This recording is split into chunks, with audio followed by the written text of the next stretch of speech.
Welcome back to Matching Wardrobes with Paul and Josh.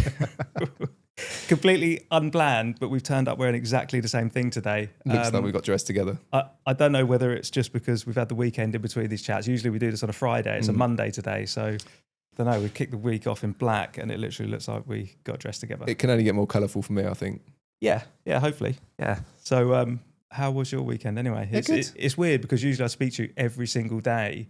And we've had a 2-day break, so it's really weird. So it feels like there's loads to catch up on. It's nice to see we can come back together in the same clothes on a Monday. We're aligned. Nothing's changed. Monday morning, aligned for the week. It's perfect. But yeah, no, it's good. Just chilled out. Weather's getting nicer now. So yeah, lots of time outside and enjoying the cooler weather. Yeah. What about you? Yeah, perfect. Yeah, similar. Like boys have got their football, which I always enjoy. We've got Laura's mum over at the moment, which is lovely. So yeah, doing some lovely things with her as well, and yeah, just quality family time. So yeah, perfect. Cool. Nice. Sitting in the garden in the evening, it's nice. That's what it's all about. Yeah. So what are we talking about today? Yeah. So I mean, obviously we've covered the start of the business myself and you joining in with the business, and then us grouping together and getting the business to where it is now. But I think we've kind of glossed over a couple of key points which were actually really important and fundamental to helping us get to where we are today. One of them, which I want to start with, and potentially future guests will also have this in mind as well as a good topic of conversation, how you transition to being, for us, a tradesman to then running a business, coming off the tools, or for anyone else actually is physically doing the work themselves to then pull themselves out of the business and run it. It's quite a big transition.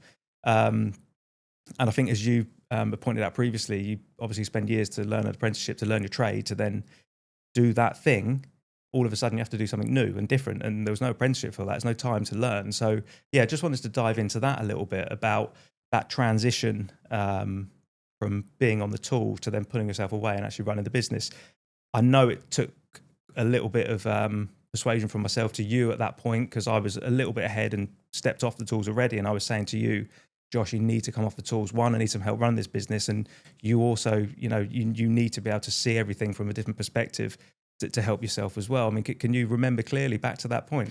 Yeah, I remember like when we partnered up and I was still very much on the tools as we spoke about previously. But I think it alludes back into what you were saying. It's all you know.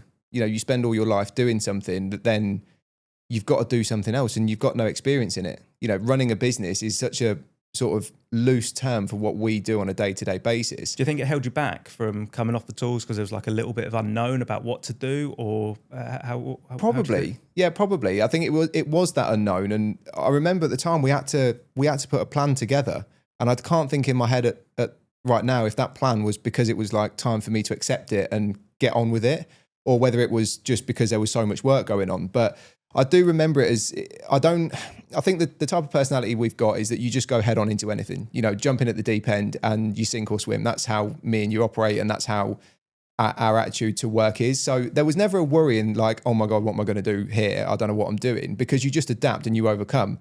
But certainly at the time there was a bit of resilience to, how am I going to play with this? And I think the satisfaction the sort of comfort I had was that you'd already been there a couple of months or maybe 6 months before me doing it. So there was you that I had to lean on.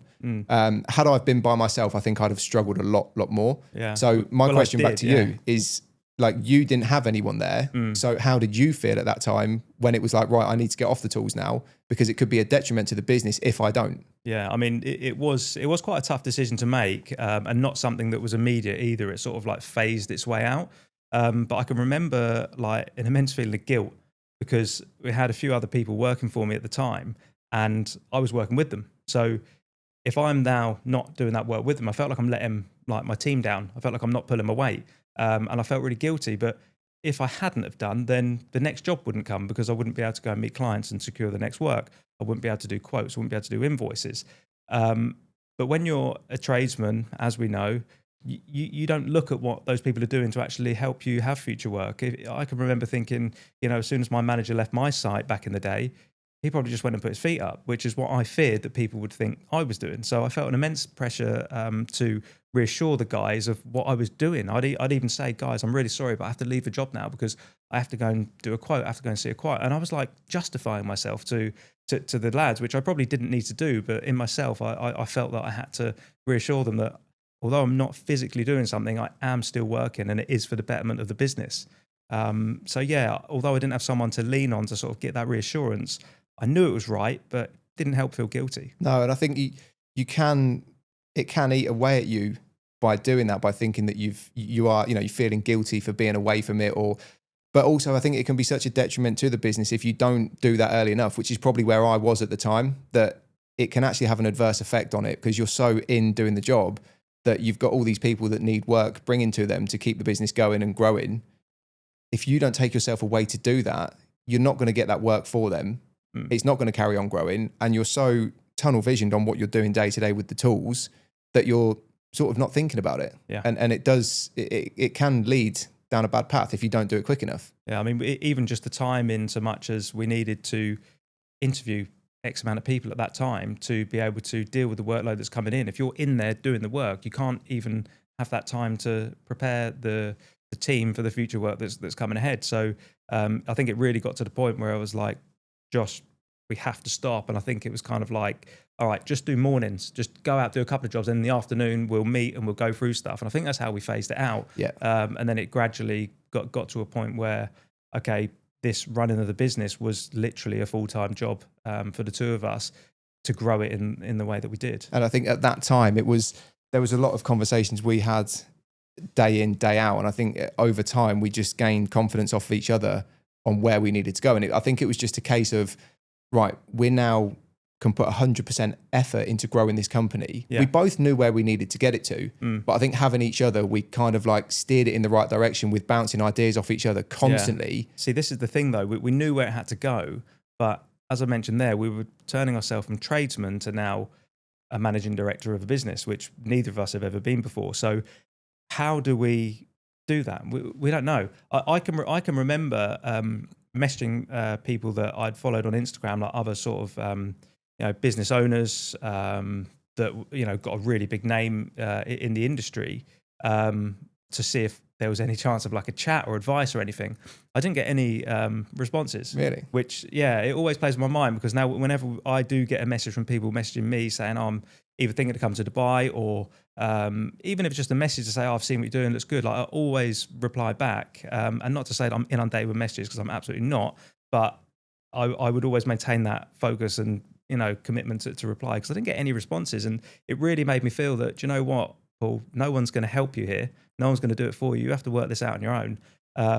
And yeah, I think, as we said earlier, we both got that sort of resilience that we could work our way through it. I mean, I'm sure we made mistakes along the way, but if I'm honest, at that point of turning, we didn't know how to run a business that big. So it was very much learning day to day. And as you say, having two people, I think was crucial in, as you say, to bounce those ideas off and progress. Yeah, that for me, like, I'll always say that anyone that has grown a business by themselves, that I'll always tip my hat to them because it is the emotions that you go through as a business owner, even when there's two of you, if there's just one of you and you can't express yourself to anyone or talk to someone about what you're going through that understands you, it's really tough. And it was obviously just myself for a little while. And I can remember, you'd get in, you'd have so much in your head and I'd just explode verbally at Laura. And, she had to bear it. She's already had her day at work as well, so she's got her stuff going on. But because there was no one else, I would just like unleash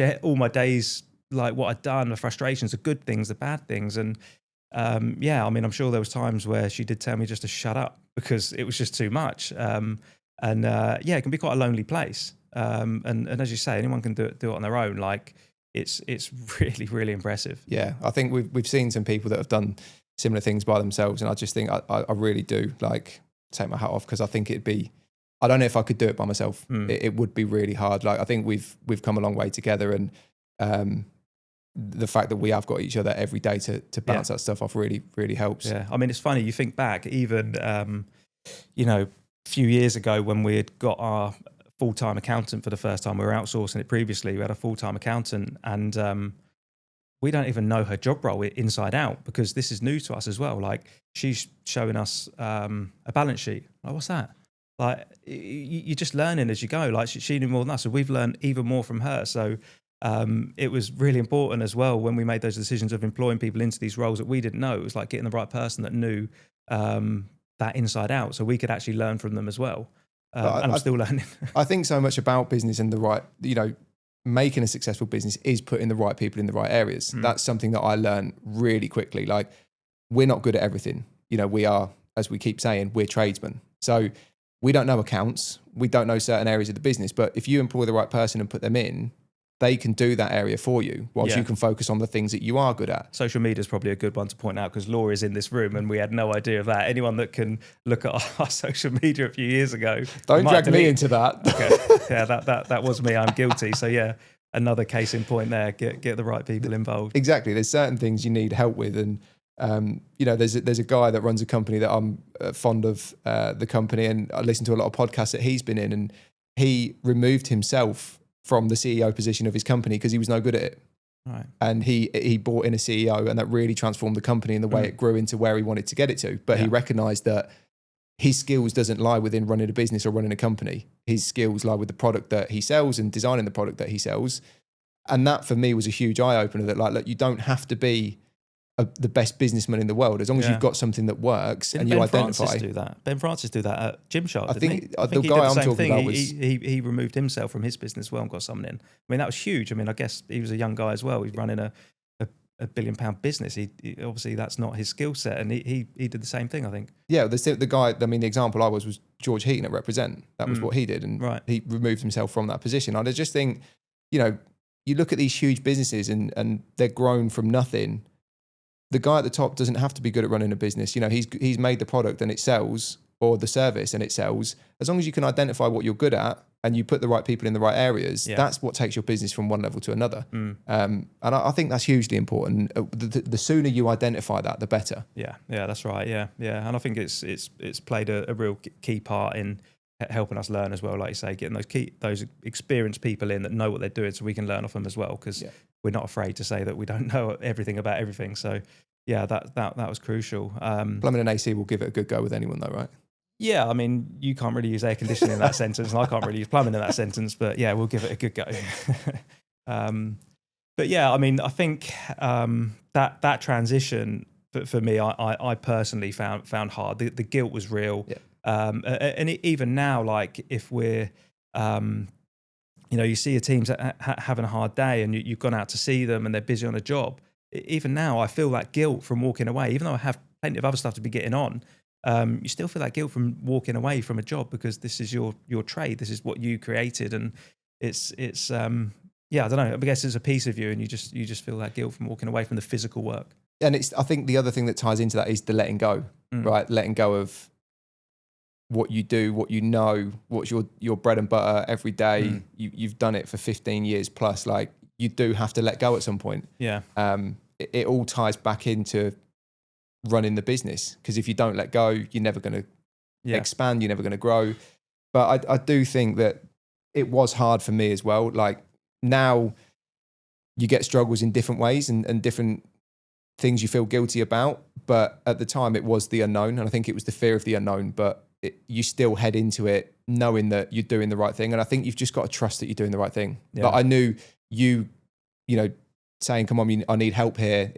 I knew I was doing the right thing and I had to do it. I didn't really know what I was doing. But again, you just figure it out, and we know what's right and we know what's wrong. And I think that's such a huge part in business, that you know what is right. And do you know what? I saw on Instagram the other day, and it's someone that we probably are not so fond of, that runs a tradesman's kind of online course. I think it is. I think we know who we're talking about. And he put a post up over the weekend, and it did say that any tradesmen that run their business, you have to get off the tools if you want to expand your business. Like, that is the key. You have to get off the tools. And he was emphasizing it. So I don't think we're alone in that world of tradesmen that will feel that guilt from actually pulling themselves away from the tools and doing something that isn't physically, producing work for the company. I think it's such a big thing, but in some ways you can feel like you're going backwards, because you've crafted your career your whole life, and then you go back to something that you don't know, and it's just the uncomfortableness of. But I guess that learning aspect of it helps you, stay like motivated and keep learning, and that's what sort of spurs you on to the next day. I guess it's fun, right? Yeah, you are learning something new every day, and there's all different parts to learn of it, and you have the ability to try things that might not work, but you then learn from that as a lesson. Like, one thing we talk about loads is if we get something wrong, we don't get too wrapped up on it. We learn from it as a lesson, pick yourself up and you go on again. Well, we investigate it first of all, Yeah. understand exactly where the breakdown has happened and how we correct it for next time, and then have an internal meeting about it. Everyone discusses about it. It's not pointing the finger, it's just learning. It's the most valuable thing you can do. Yeah, 100%, yeah. I mean, I touched on the sort of motivational side of it from learning there. That was one of the other points that I think we were going to cover today about, as I said, having covered our stories to get to where we are now with the business. It's interesting to know, hopefully from each other, what keeps us going every day. Like, you know, we both feed off each other's sort of passion for the business, I guess. I have my own reasons for why I'm passionate and why I want to do well. For you, like, what is that thing that just keeps you wanting to come back every day and keep building this business? I think the general term would be it's a personality trait, right? You're never satisfied. You want to keep going, but probably on a deeper level is just, I want to make the best life I can for people around me. You know, whether that be Ellie, obviously I don't have kids yet, but when they come along, like, I just want to create the best possible life I can and not ever settling for second best. Yeah. You're thinking ahead for when you do have kids and just getting that foundation right. Yeah, like build it now while we can, so that when they come along, you know that you've done the best you can and that you can give them everything that they would need in life. Like that for me, probably on a deeper level, is what keeps me going, that you just don't give up. And the kids aren't even here yet. You know, when they are here, I imagine that you'll know that passion turns even, you know, up even more because they're there, that you can see them, you know, you want to do the best that you can for them. I think that's what it comes down to. And seeing, I've spoke about my dad before, but seeing how hard my dad worked when we were younger, that just spurs me on all the time, because I knew what he went through when we were kids to give us everything he could. You know, mum was at home looking after us. He was away working all the time. We always went on nice holidays. And now I look back and I just used to think we were lucky, but no, dad was out working away from home 2 weeks at a time, 3 weeks at a time, doing everything he could to give us, the family, what we needed. And you don't think of it when you're a little kid, but you look back now as an adult and you can understand that what he was doing at the time was for the better of the family. Yeah. And I think that's stuck with me. I'm sure if he listens now, I'm sure he'd really appreciate to hear that as well, because I know I'm probably guilty of it, but you probably don't tell your parents that sort of stuff as well, that actually you acknowledge what they did and you do appreciate it. Yeah, but I think you don't look at it until you are older, and like you do look back, and when we have these kind of chats, you think, yeah, what am I doing it for? Why do I do it? Why do you get up every day, and why don't you just go, I can't be asked today. I can pay my bills at the end of the month. Why do I need to keep going? Like, I can't be bothered. You know, why do we stay in the office late at night trying to, you know, go into other things that we can crack on with the business? Why do we do this? Why do we do that? Why do we, you know, talking about the work on the weekend? You just have this passion and this desire to just keep going. But I think that's mine. Is just, I want to create, I never settle for second best, and I just want to create the best life I can for people around me. That's the type of way I look at it. But what about you? Yeah. Well, I mean, it was a question, it was on my mind to talk about today. So it was a question that Laura asked when we were doing some content a few weeks ago, and she's asked, like, what's your motivation? What drives you? What keeps you going? What would motivate you to start the business, etc. And I think you kind of, on the spot, you kind of answer it with almost a generic answer. I think I said something like, always had that desire to run a business and provide for your family and stuff like that. And you sort of like cover it. It's a very quick answer, you know, it's a 10-second reel or whatever it is. So you've got to be a bit punchy about it. But it just got me thinking as well, because you think, why do you do it? And what does that sort of motivation come from? And I guess for everyone goes to work, so they want to earn a salary, they want to earn some money, provide for their family potentially as well. And I guess you ultimately start with that. You want to make some money. But then, as I said earlier, if you can pay your bills at the end of the month, what makes you want to just keep going and going? Like, what's the need? And I think there's a couple of aspects. I think one is because you want to have a successful business, and how you measure success, who knows? We feel like there's still something more to go, so we don't say we are a successful business because we don't feel like we're finished yet, but we are on a good course. So that's one aspect. I guess then the other aspect, as you said, it's just like your family. From growing up, like, we never had any money because unfortunately my parents split up when I was younger. My dad looked after me solely. He was then made redundant. So yeah, we had a bit of a tough time. But he always provided for me. We didn't go out anything, but we just didn't have any of the niceties, I guess, that you know, we see all around us in Dubai. So that was one thing. From a young age, I always thought, you know, when I'm older, I need to earn some money. I need to do something. So I always had that sort of passion to go out and get after it. And I think that's why went straight into work when I finished school, because it was just an opportunity to get some money in your pocket. And I thought that's all you need. But then, as you say, as you get older, you start realizing that actually, you need to do something that's one, fulfilling, but also something that is actually substantial for your family and maybe a foundation for them in the future as well. And I think that's what it comes down to. It's just the fact that you want something that, one, your family can be proud of, and two, like, you can provide for them in the way that, perhaps you missed out when you were younger as well, to give them all those niceties as well without spoiling them, which is hard. But yeah, I think that's what it is. Like, you just want to keep going. And it's not necessarily about the money anymore. It's about the look on your family's face when you come home and seeing that they're proud of you, talking to the kids about the business, teaching them, and getting that sort of feedback from them.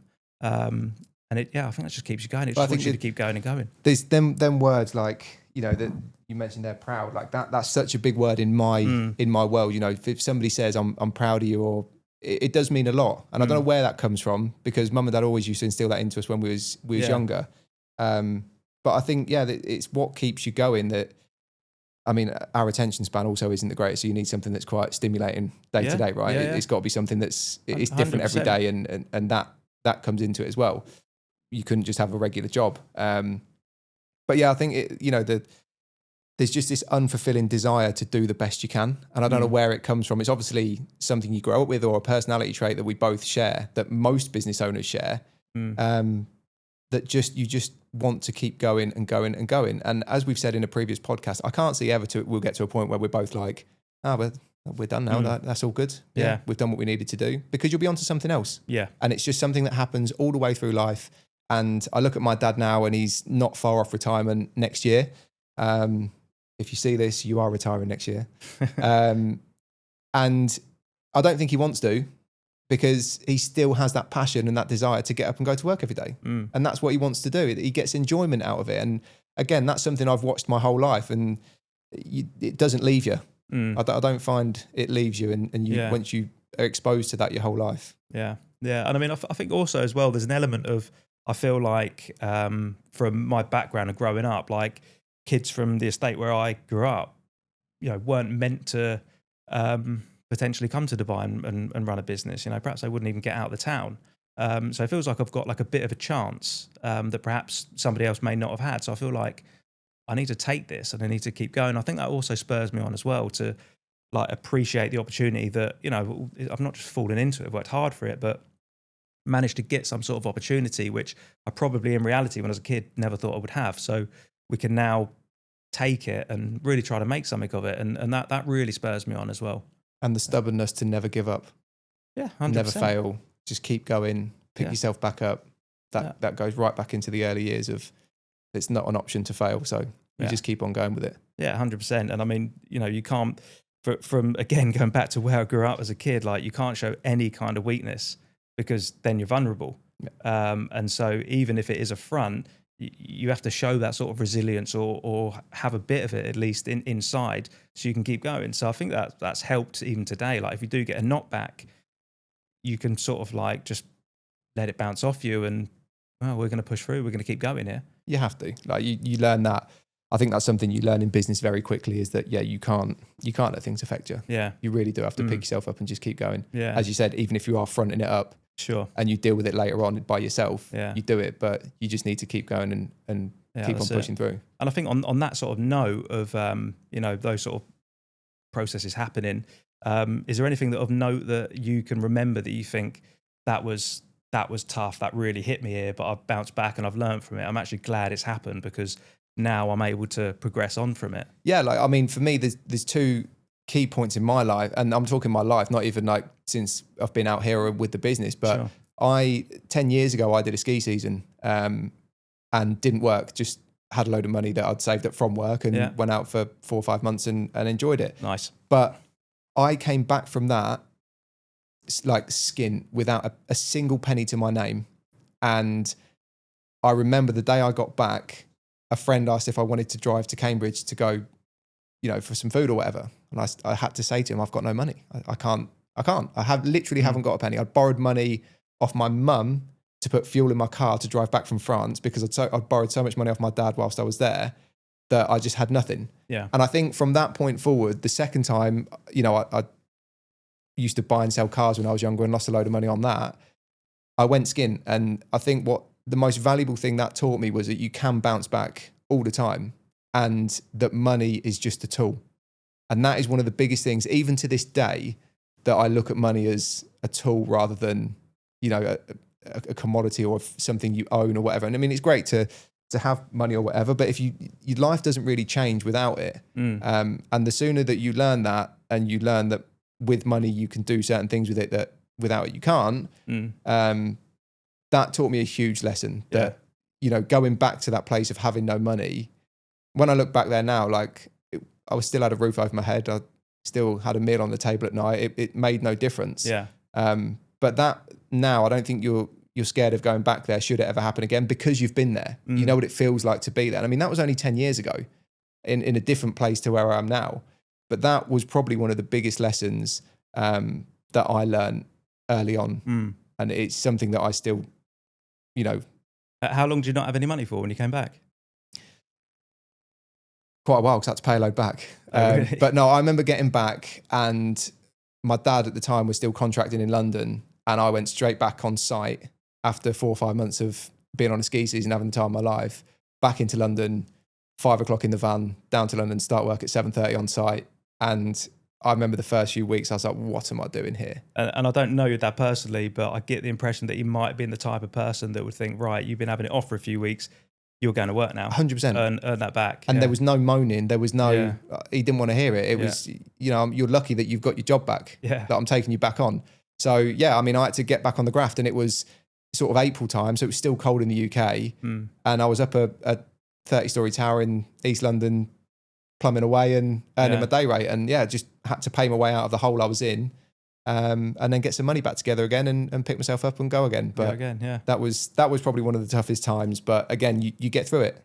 Yeah, you know, of course, it's just something you get along with. And you look back now and you think, you know, when I went back to nothing, and my mate Louis, who will probably watch this, he had to buy me I remember him buying me a Five Guys in Cambridge. And it was at the time, like, before that, I'd always been the one with money. You know, I'd always been working. I'd always had money. I'd always had nice cars. I'd always had this and clothes. And for him to buy me a Five Guys was kind of like, oh, bit embarrassing. Yeah, I don't know how to take this. But, you know, hats off to him. He said, I don't care if you can't afford it. You come with me and I'll get you a Five Guys. But that was the biggest lesson I learned. And I think it's something that taught me so many valuable lessons that I still, you know, draw on now. That I'm happy I went through it. What about you? Yeah. Well, I mean, for me, I mean, I think I touched on it earlier, like my childhood and the sort of like area that I grew up in was quite tough, which helped build that sort of resilience. In addition to that, I mean, my mum was an alcoholic, which ultimately she lost her life to.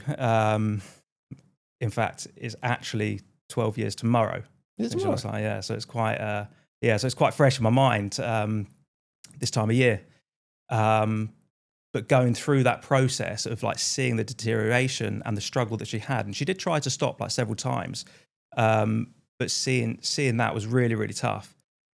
And obviously you'd wish everything to be completely different. However, when I reflect on it and you try and take the positives, you take a lot of strength from it. And it really does give you that, and I keep saying the same word, that resilience and that desire to keep going. It also gives you like a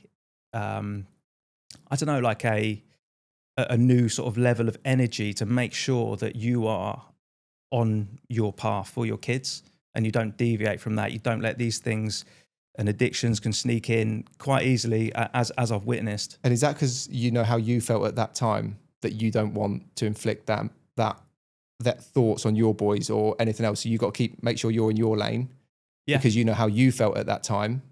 And you don't want that for people around you now. Made me like really highlight the value of it, of being there for your kids. I have my dad there all the time, but not having that sort of mum side of it made me really sort of like value that. And that is, you know, as I say, you're taking the positives and from a bad situation trying to turn it into something positive that can then drive you on forward. That's probably that period of my life up to when she passed 12 years ago was so tough.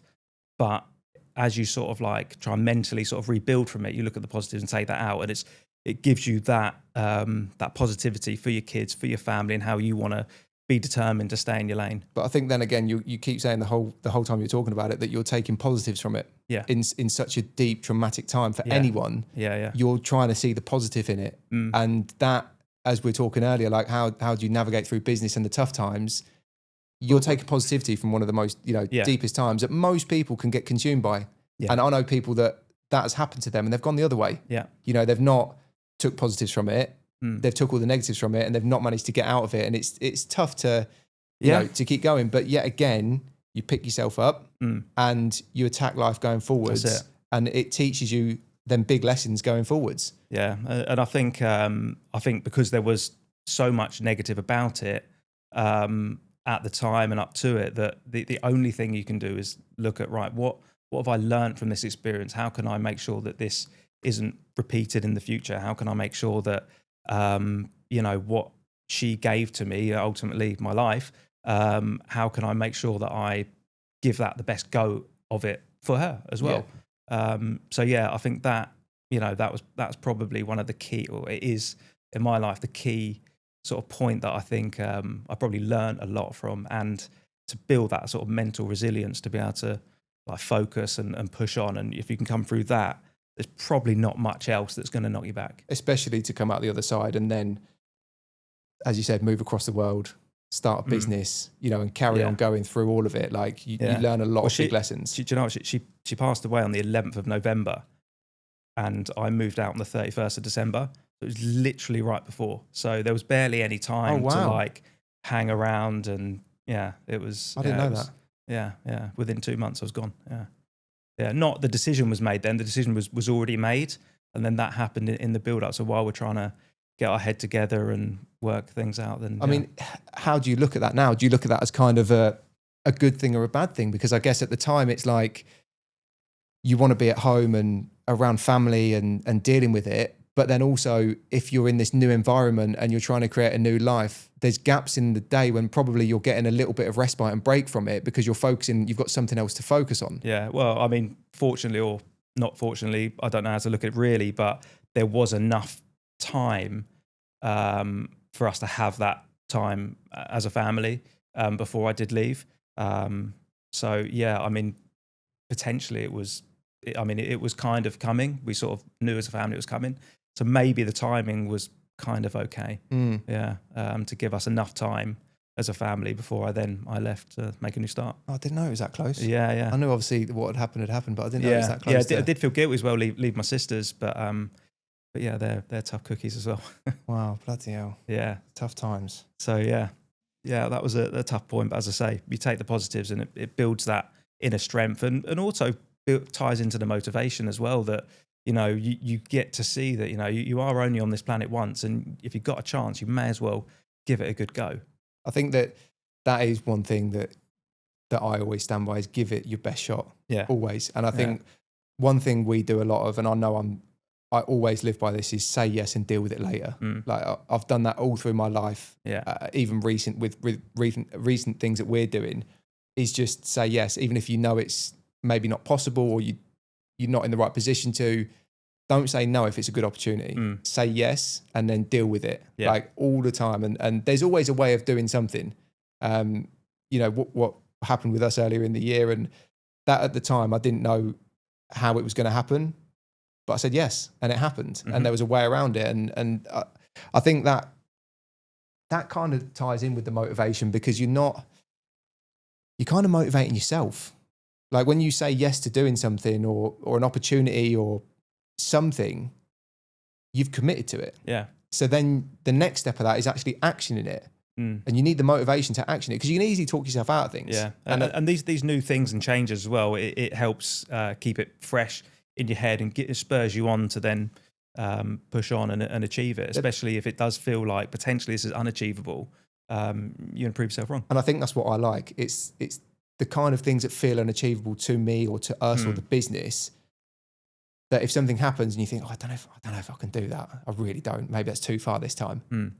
Just go with it. Yeah. See how far you go with it. Like you're not got to commit to it unless you're signing something, but just go with it and see how far it goes. And I think we both know what we're talking about, because we've got something up our sleeve, which we're not quite shouting about just yet, but yeah, in time to come, people will know what we're talking about the next Yeah, big no, thing. I can't wait to talk about it more. Yeah.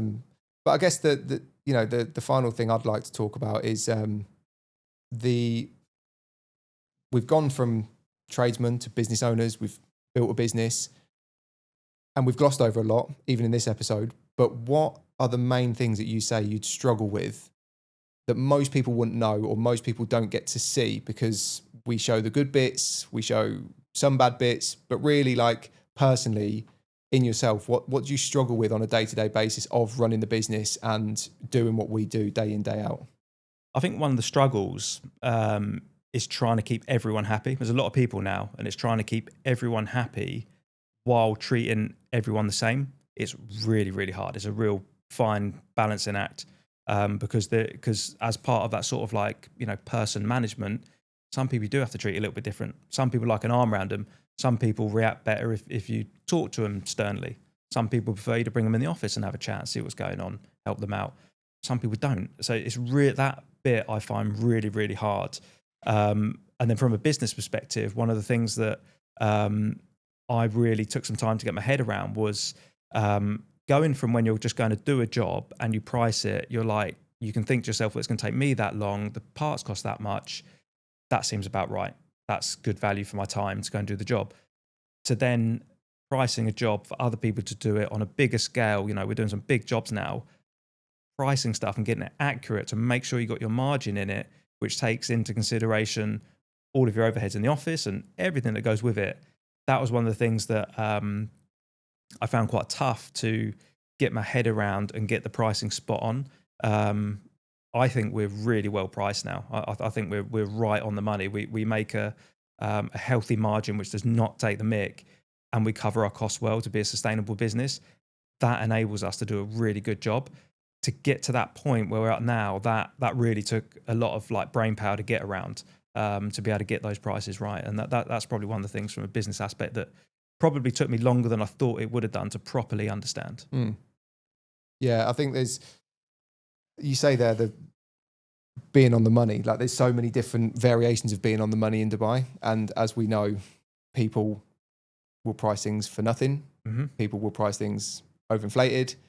And we kind of try and find ourselves somewhere in the middle, but still provide a good value. Yeah, you have the cheap guy that's charging next to nothing that will do a poor job, and you have the guy that's put in a big price that then says, "Oh, but I'll give you 50% discount."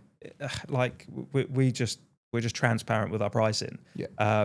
We don't set ourselves up to put a discount on, and we don't inflate our prices. It's just bang on where we see it and where we could justify it to anyone.